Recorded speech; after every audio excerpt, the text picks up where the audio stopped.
Hello, my name is Andrew Mata, and it's my history project. Today I'll be talking about the Revolutionary War of 1775 to 83 lasted. It was for the 13 colonies and the British government. Why did this happen? For more than a decade, tension was getting built up between because of the French and Indian War.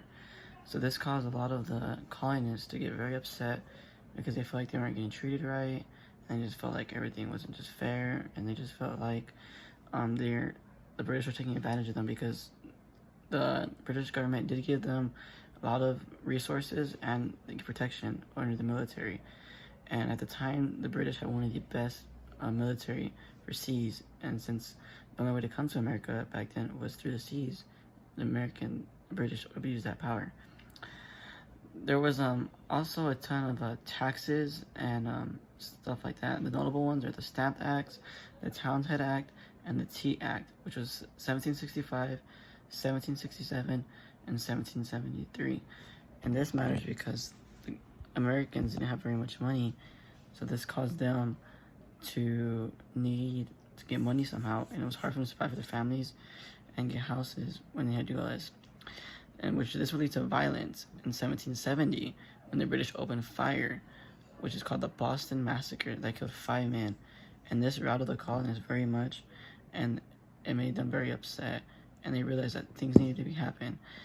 There was also a brand of people who would snuck onto a British ship and dump 340 of chests of tea, and this caused very much tension between the British and the Americans because 2 acts had been taken that were severe, and people saw it very thing. The problem was the British Army was way more trained, and they had a lot more supplies and materials to work off of. But the problem was the British, it took time for them to get the materials and stuff across and their troops. But the problem for the United States, or the 13 colonies, however, was that they were not trained at all, and their weapons they didn't know how to shoot, and they just didn't know how to be trained, and they didn't know how to plan attacks. So this led to a lot of early British victories, and this caused the 13 colonies to fight a new way.